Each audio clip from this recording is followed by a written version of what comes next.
आज की क्लास में हम बात करेंगे रीति संप्रदाय के बारे में, जिसके प्रवर्तक आचार्य हैं आचार्य वामन। पिछले दिनों हमने रस संप्रदाय, अलंकार संप्रदाय इत्यादि की बात की है, ठीक है। और प्रत्येक संप्रदाय ने इस विषय का संधान किया है कि काव्य की आत्मा किसे माना जाए।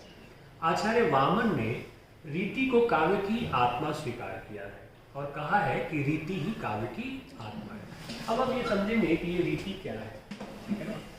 ये धातु में ऋण प्रत्यय लगाने से रीति शब्द की उत्पत्ति हुई है, जिसका अर्थ होता है पंथ, मार्ग, शैली या गति। तो आचार्य वामन ने जिस रीति संप्रदाय की बात की, ठीक है ना, उसका संबंध पंथ या गति से नहीं है। हमने रीति के शाब्दिक अर्थ को जाना, पंथ, मार्ग, गति या शैली, पर आचार्य वामन जिस रीति की बात कर रहे हैं उस रीति का संबंध गुण से है। उन्होंने कहा कि काव्य के जो गुण होते हैं वही रीति है और वही काव्य के गुण को काव्य की आत्मा स्वीकार करते हैं। उनका एक महत्वपूर्ण ग्रंथ है काव्यालंकार सूत्रवृत्ति।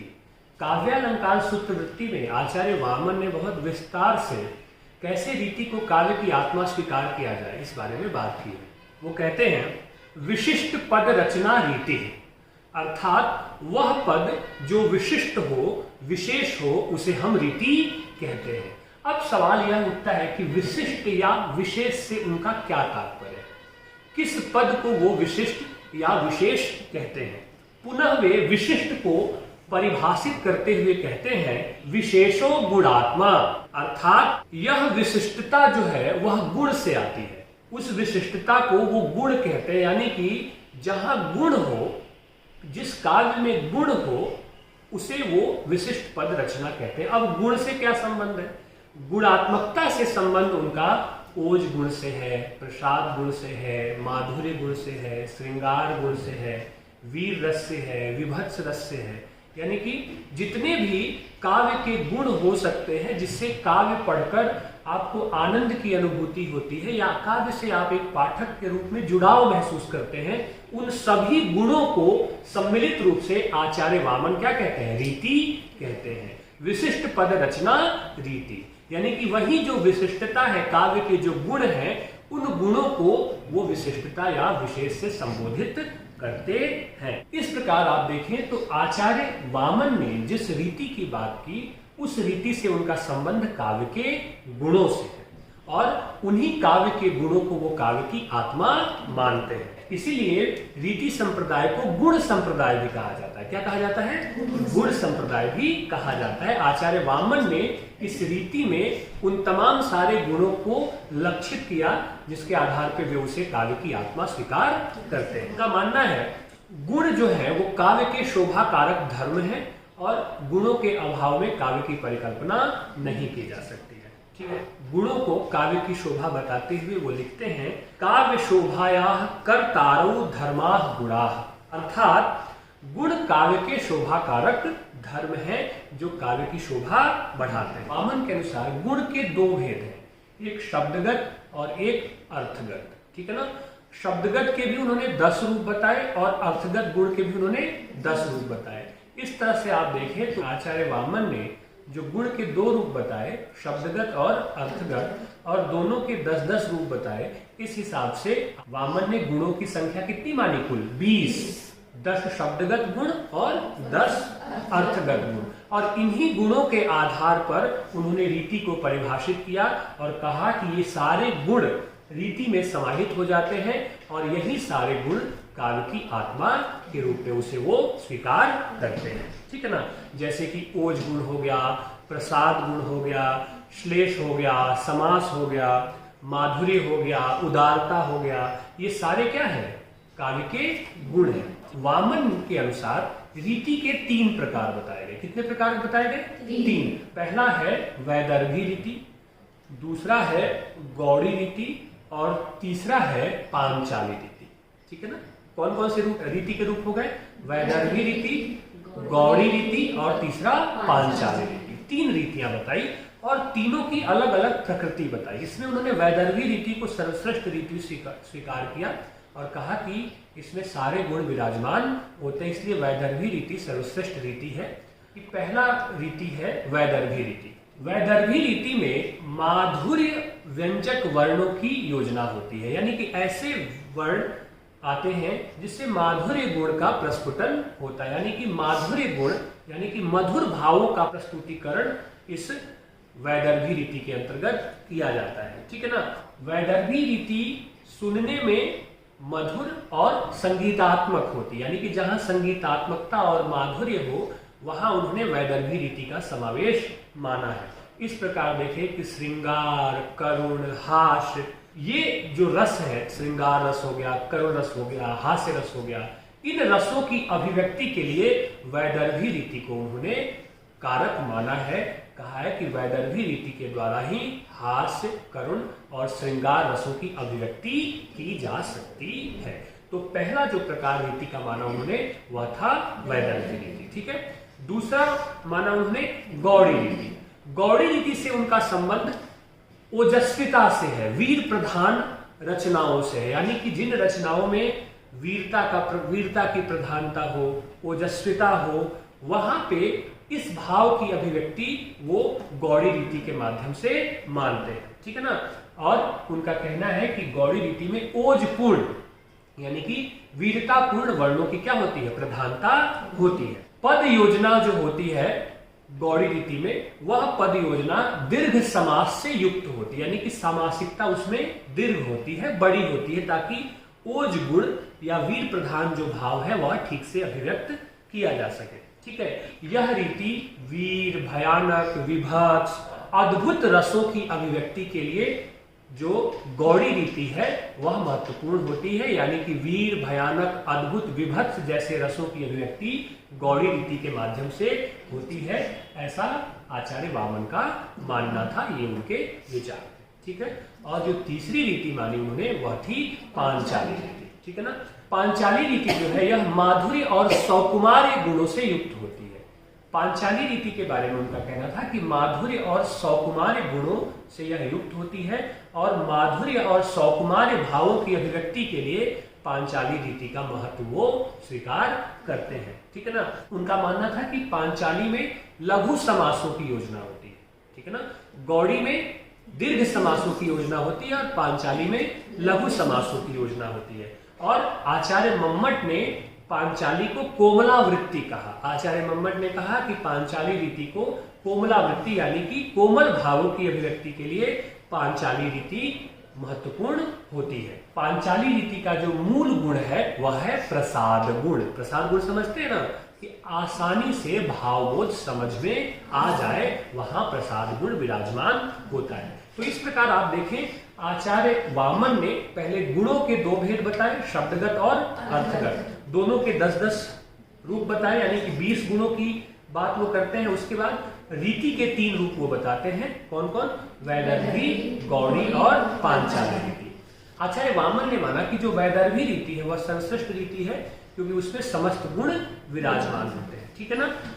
गौड़ी रीति ओज और क्रांति के लिए आती है, ओजपूर्ण भावों की अभिव्यक्ति के लिए, क्रांतिकारी स्वर जब प्रस्फुटित होते हैं उस तरह की भावों की अभिव्यक्ति के लिए गौड़ी रीति आती है। ठीक है ना। पांचाली रीति जो है वह माधुर्य और सौकुमार्य भावों की अभिव्यक्ति के लिए उसका प्रयोग किया जाता है। ठीक है ना। इस प्रकार आप देखें कि गुणों और रीति की प्रकृति के आधार पर वह रीति को काव्य की आत्मा मानते हैं। जहां यह ध्यान देने वाली बात है कि रीति से संबंध किससे है? गुणों से। विशेषो गुणात्मा। ठीक है ना। पहले उन्होंने कहा कि विशिष्ट पद रचना रीति है।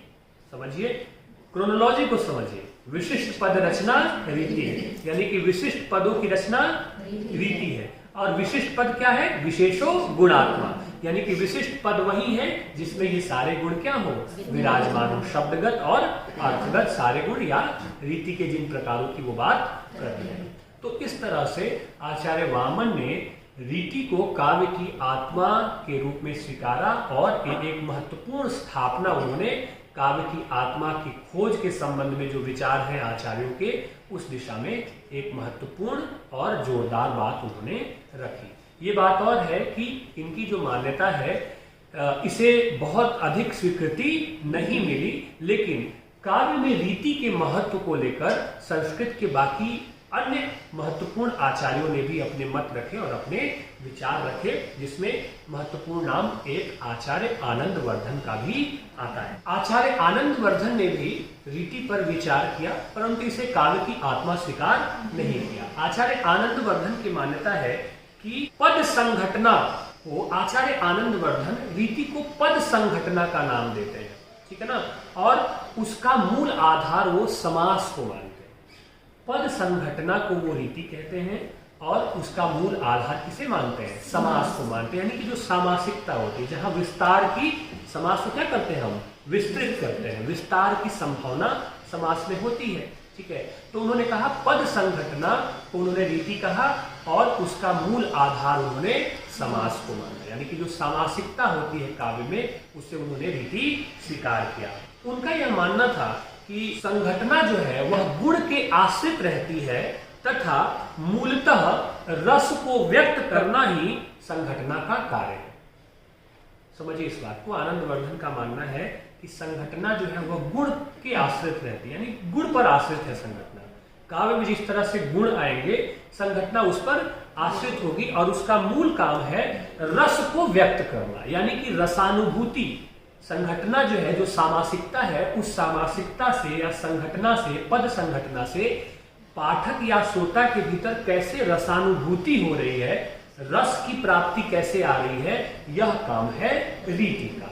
अर्थात आप यहां देखिए कि आनंदवर्धन ने रीति को क्या माना? एक साधन माना, ठीक है, जिस साधन से पाठक के हृदय में क्या होती है? रसानुभूति होती है, उसे साध्य नहीं माना। ध्यान देने वाली बात यह भी है कि आचार्य आनंदवर्धन रसवादी आचार्य है, ठीक है ना। आनंदवर्धन किस पे? काव्य की आत्मा किसे स्वीकार करते हैं? ध्वनि को स्वीकार करते हैं, लेकिन ध्वनि भी कहीं ना कहीं रसात्मकता से, रस से जुड़ जाती है। इसलिए उन्होंने कहा कि पद संघटना जो रीति है उसका मूल आधार समास है और वह रसानुभूति में क्या होती है? सहायक होती है। यानी कि रीति के महत्व को वो नकार नहीं रहे हैं, रीति के महत्व को स्वीकार कर रहे हैं, लेकिन इसे काव्य की आत्मा स्वीकार नहीं कर रहे। आई बात समझ में? इस संबंध में तीसरे महत्वपूर्ण आचार्य आते हैं जिन्होंने इस संबंध में महत्वपूर्ण विचार रखे, वो है आचार्य मम्मट। आचार्य मम्मट ने रीति को वृत्ति कहा। क्या कहा? वृत्ति।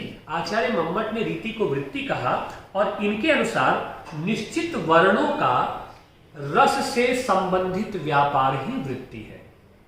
ध्यान से सुनिए, इनके अनुसार निश्चित वर्णों का रस से संबंधित व्यापार वृत्ति है। अर्थात ऐसे वर्ण, ठीक है ना, जो विशेष गुण का संवहन करते हुए काव्य में प्रस्तुत होते हैं, लेकिन वो रसानुभूति में क्या होते हैं? सहायक होते हैं, रसोद्रेक करते हैं, ठीक है ना, पाठक और श्रोता के भीतर। उससे उन्होंने वृत्ति या रीति स्वीकार किया, ठीक है ना। इन्होंने 3 वृत्तियों और 3 गुणों को स्वीकार किया। जैसे कि रीति के 3 प्रकार बताए ना आचार्य वामन ने, वैसे इन्होंने 3 गुण और 3 प्रकार बताए, ठीक है।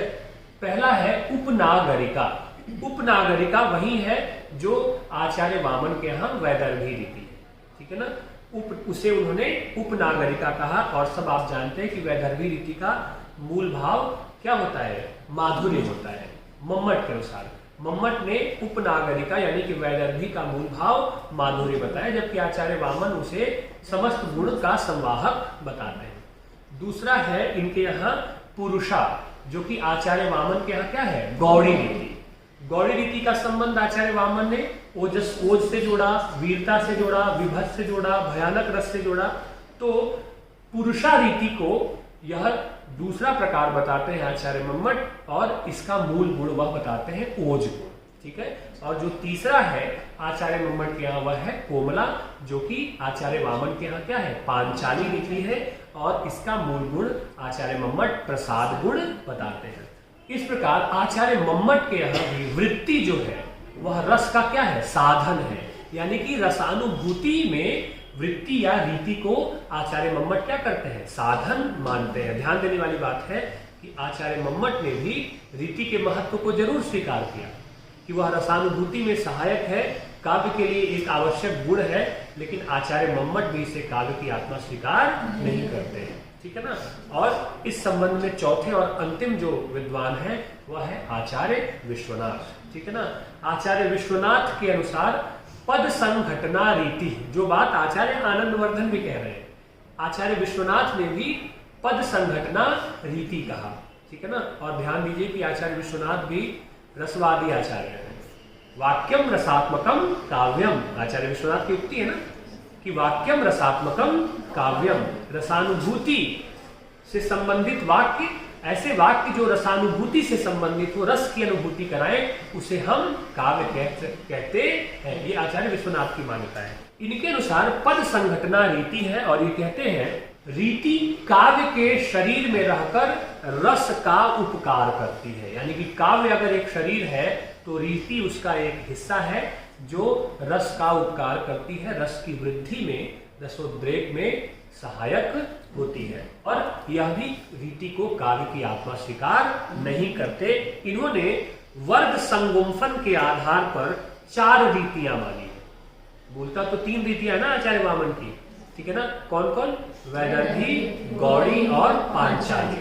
लेकिन आचार्य विश्वनाथ ने एक 4थी रीति मानी और वह रीति थी लाटी रीति।